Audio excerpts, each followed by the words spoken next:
You know, life is strange. Most people die at 40, but aren't buried until 80. Why? Because they stop thinking big and they start living like the 97%, waiting, hoping, and reacting instead of designing, building, and creating. The real tragedy is not that people aim too high and miss. It's that they aim too low and hit and call it a life. But let me tell you something powerful tonight. Wealth is a mindset. It's a strategy. And most importantly, it is a decision. If you're tired of trading hours for dollars, if you've been quietly asking yourself, is this all there is? Then you're already halfway there. You see, the rich don't just have more money. They have a different psychology. They think in decades. They act daily. And they succeed, not by luck, but by design. So, let's have a different kind of conversation. Not just about money, but about meaning. Not just about success, but about structure. Because the moment you change how you think, you change how you live, and that's where the real wealth begins. When I was a young man, broke and unsure of where I was headed, I learned a truth that changed everything. You cannot hit a target you cannot see, and you certainly cannot build wealth by wandering aimlessly. That's how most people live, just drifting. They don't think big because they've never taken the time to aim at something specific. But if you want to succeed like the wealthy, if you want to build a financial life of meaning and freedom, you must start by creating a vision that pulls you forward, a vision so clear, so detailed, and so tied to your purpose that it becomes impossible to ignore. Now, don't confuse a vision with a vague wish. I want to be rich is not a vision. It's a statement of desire. But in 5 years, I want to earn $250,000 annually from 3 streams of income, have a net worth of $1.2 million, own 2 investment properties, and earn $3, zero per month in passive cash flow. Now that's a vision. That's a target. It's visible, measurable, and anchored in reality. The wealthy don't deal in dreams alone. They deal in numbers, in dates, in strategy. When I first wrote down my goals, I was shocked by how small my thinking had been. I had settled for survival when what I needed was a blueprint for success. So I got serious.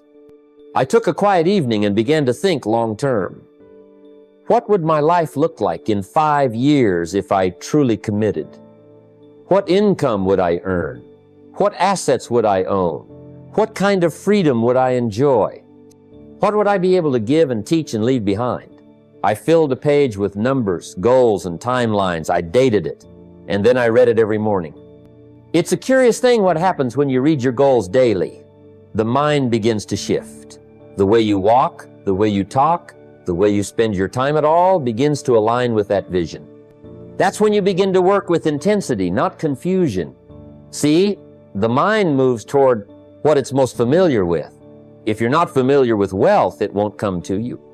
But if you keep wealth in front of your eyes, if you make it a part of your daily conversation with yourself, it begins to feel like home. Now, you'll have days where it all feels far away. But don't let that distract you. Wealth building is not instant. It's not built in giant leaps. It's built in consistent steps. The vision is your compass. Without it, you'll wander. With it, you'll endure the challenges because you know where you're going. So here's the question. Have you written it down? The income, the net worth, the investments, the freedom? If not, don't wait. Today's the best day to start. Because the day you begin to think big with purposes, the day your future begins to change. I remember when I first began to understand money, not just as something to spend or save, but as a tool to build a life. Most people budget their money the way a ship captain steers through a storm, just trying to survive, hoping to keep afloat. They track every penny to make sure they don't run out, and that's where their thinking stops. But surviving isn't living, and surviving certainly isn't building wealth. To grow rich, to expand your financial life, your budgeting must change. You must become the captain who doesn't just keep the ship afloat, but charts a course toward new horizons. The wealthy don't just watch their money flow, they send it exactly where it must go. Every dollar has a purpose, a mission to build, to create, to expand. Budgeting isn't about restrictions. It's about allocation. It's about directing your money as a general commands his troops with intention and discipline. Years ago, I was earning little, often struggling to make ends meet. But one day, a mentor shared with me a budgeting idea that transformed how I looked at money. He said, "Don't let your money go where it wants, send it where it must." That stuck with me. I learned to divide my income into 3 clear parts, each with its own purpose. 70% for living, 20% for investing, and 10% for growth. 70% is for your daily needs and lifestyle. But remember, living doesn't mean indulgence. It means enough to sustain you without stress. Many people live paycheck to paycheck because they spend every cent trying to keep up appearances or chase instant gratification. But the wealthy choose contentment in the moment so they can build abundance for the future. Then comes the 20% for investing. This is the money you put to work, whether in stocks, real estate, or building a business. This is the capital that grows, that compounds over time. It's the money that doesn't just sit in a bank account, but works for you, producing more money even when you're not actively working. This mindset took years for me to fully embrace. For a long time, I saved money, but I didn't invest it. I thought saving was enough. It wasn't. Investing is the engine that propels wealth forward. The last 10% is perhaps the most overlooked, but the most critical growth. This isn't about buying more stuff. It's about investing in yourself skills, knowledge, mentorship, tools that sharpen your ability to earn and multiply wealth. This part of the budget fuels your personal development. It's the money spent on books, seminars, courses, coaches, and everything that expands your mindset and your capacity to act effectively. I remember when I started investing in myself. Even when my income was small, I bought books instead of gadgets, attended workshops instead of expensive dinners, sought mentors instead of distractions. That 10% changed everything. It was the seed that blossomed into a forest of opportunities. So, look at your income today and divide it clearly, not as a theory, but as a practical, actionable plan. This 3-tier budget system is not just about managing money. It's about creating a life that grows richer every day. When you direct your money with intention, you don't just survive, you thrive. You don't just earn, you build. That's the way wealth works. Now, take control. Send your money where it must go and watch your life transform. When it comes to money, the biggest battle often isn't with numbers or budgets, it's with ourselves. Emotions have a way of hijacking our decisions, leading us down paths we later regret. I've seen it countless times. People make major financial moves when they're angry, scared, or overly excited, only to find themselves trapped in consequences they never intended. The harsh truth is, about 97% of people let their feelings dictate their financial choices. They buy what they don't need out of impulse, sell investments out of fear, or make rash decisions when stressed. Meanwhile, the 3% who succeed in building lasting wealth operate on something much steadier: logic, values, and a clear, long-term vision. I learned this lesson early in my life. There was a time when frustration led me to want to quit a business too soon, when fear made me hesitate to invest in myself, and when excitement pushed me toward purchases I couldn't afford. Each of those moments could have been disaster, but a mentor once gave me a rule that saved me more times than I can count.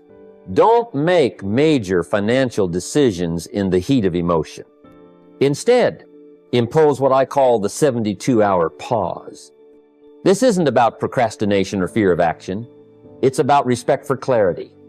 When you want to make a big purchase, invest, borrow money, or even quit a job or project, stop yourself and pause for 3 days.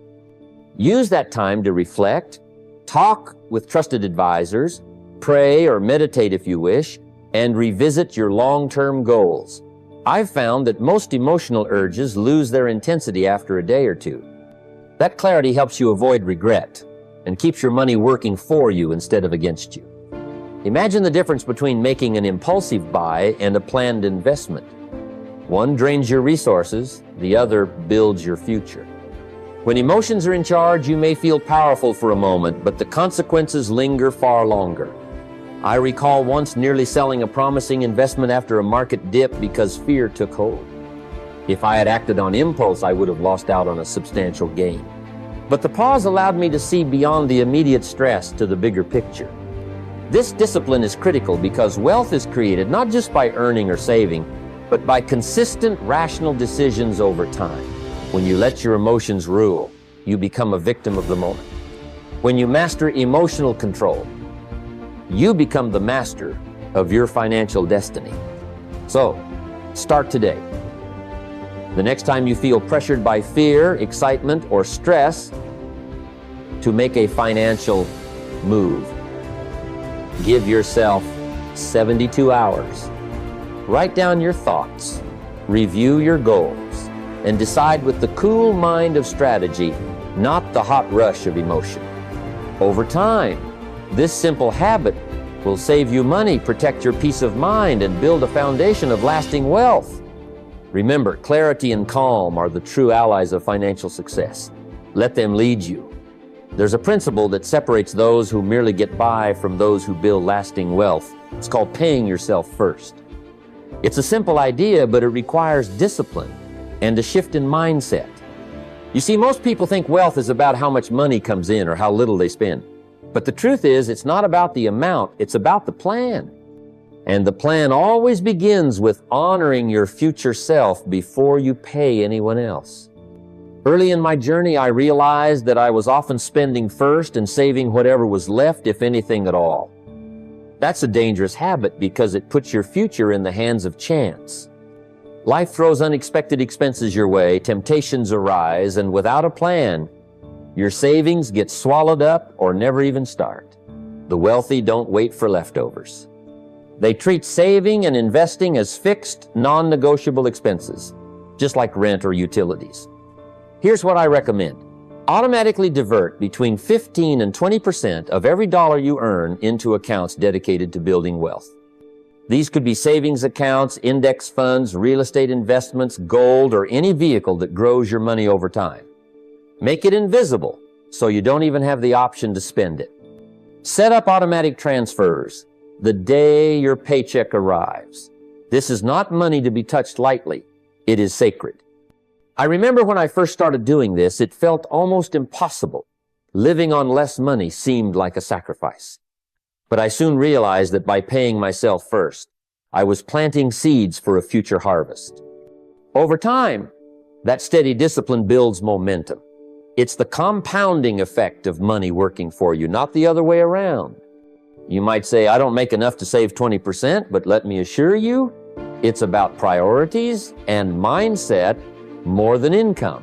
Start where you can. Even 5% is better than zero. The key is consistency and treating this saving as a must, not an option. Think of it as a gift to your future self, someone who will thank you for the discipline and foresight you show today. Paying yourself first isn't just about accumulating wealth. It's about creating security, peace of mind, and freedom. When you know you have a growing reserve working quietly in the background, your confidence increases. You stop living paycheck to paycheck, chasing quick fixes or relying on luck.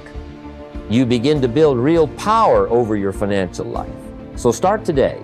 Decide what percentage you can commit to consistently. Automate it so it happens without question. Remember, this is your future. You're investing in the person who will one day enjoy the fruits of your sacrifice and discipline. That's true wealth.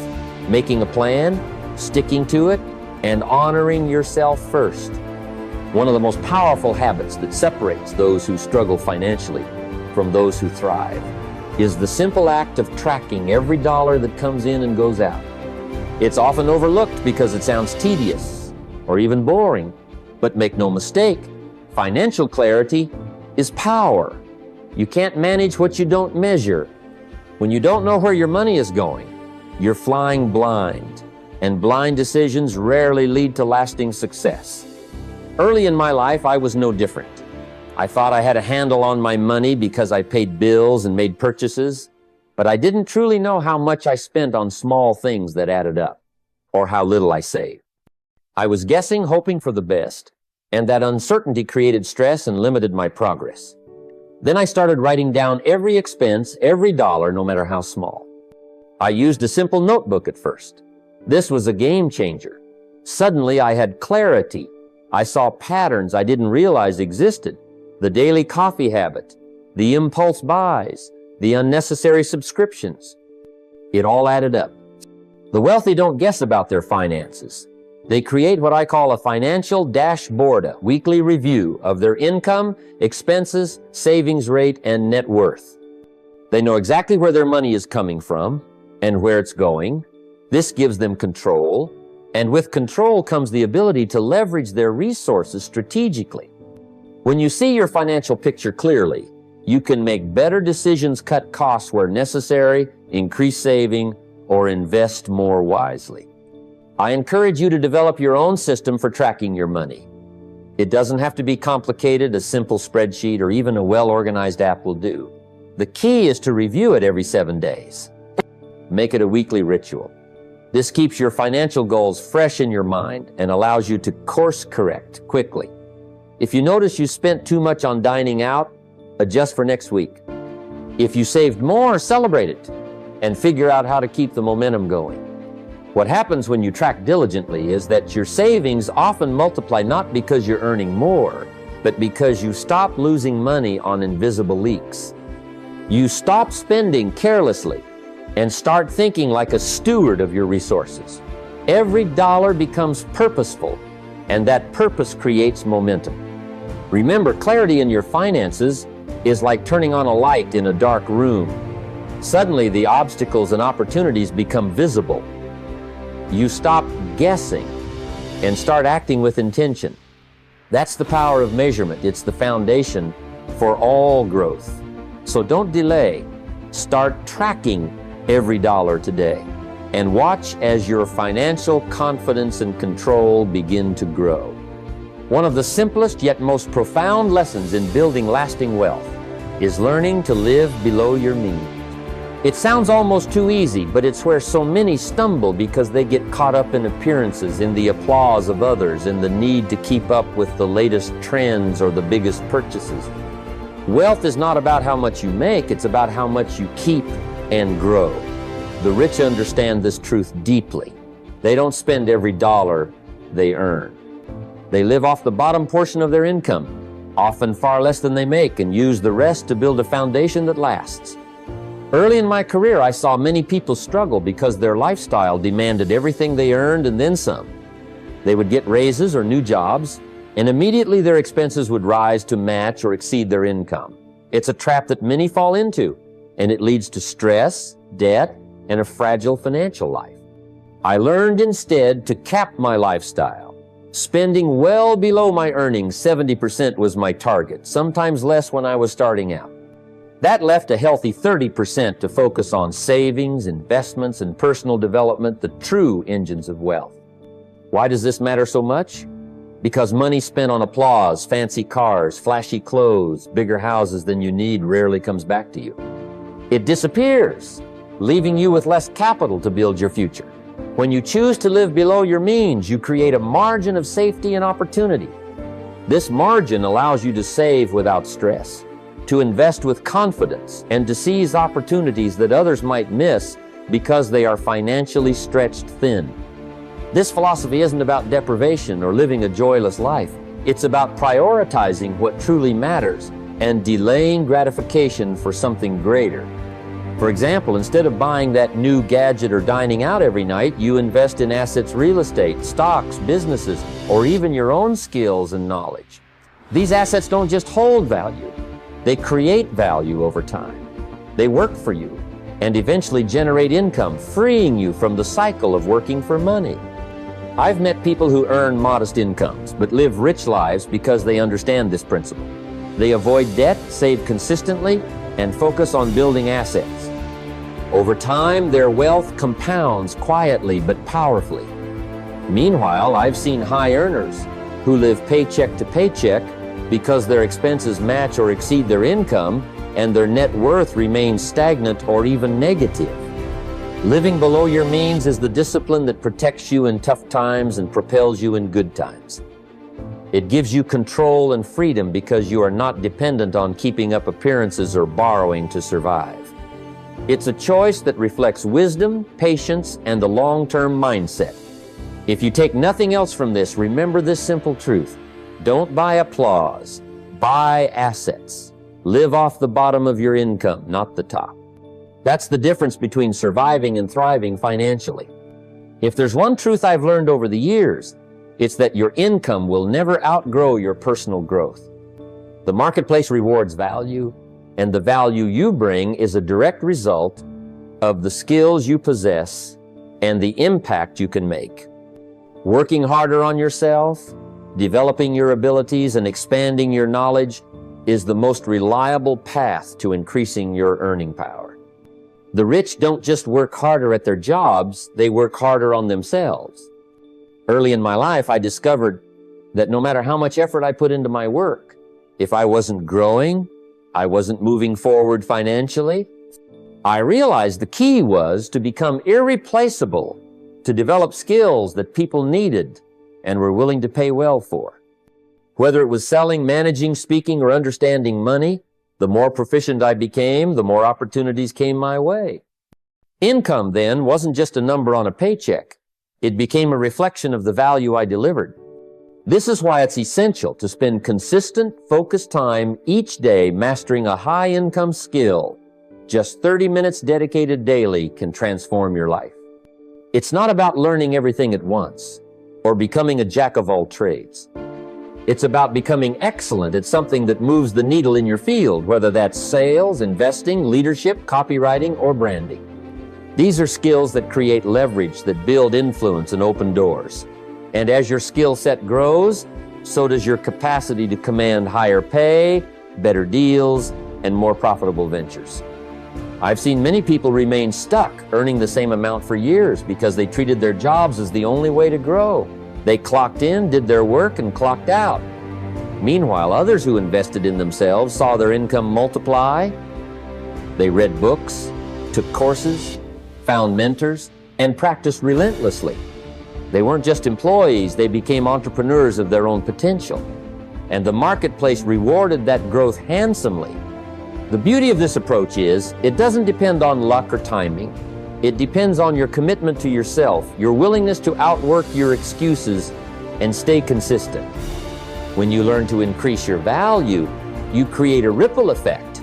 In your life, more income, more opportunities, more freedom.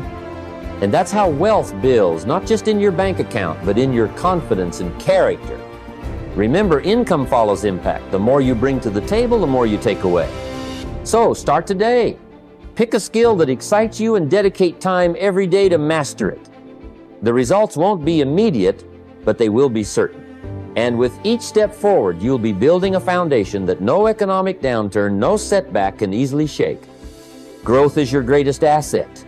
Invest in it wisely, and your income will follow naturally. Relying on a single paycheck is like standing on a chair with one legit's unstable, risky, and eventually it will topple.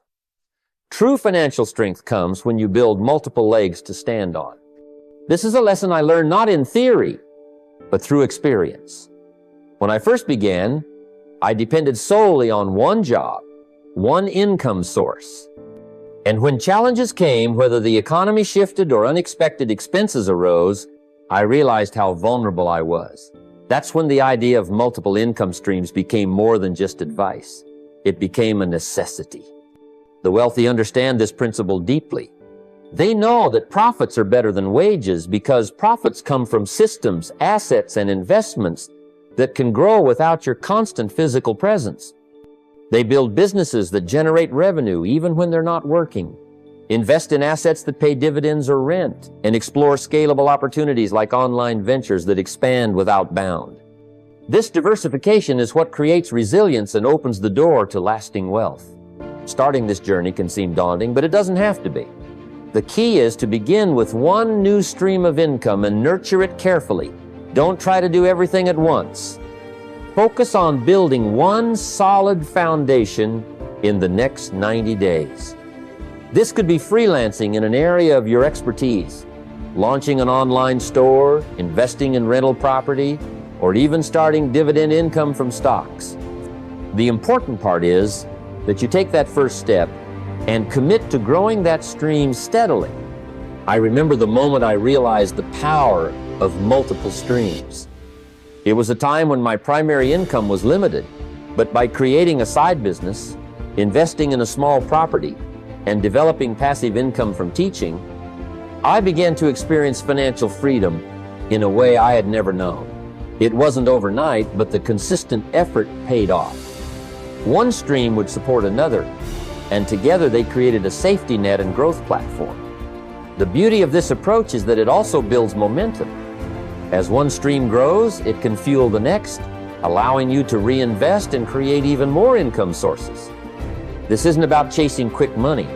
It's about building an ecosystem that supports you even when one leg weakens. And as that ecosystem expands, your financial life becomes more secure, more flexible, and more prosperous. If you're starting from scratch, think about your skills, resources, and interests. What can you begin that fits your lifestyle and strengths?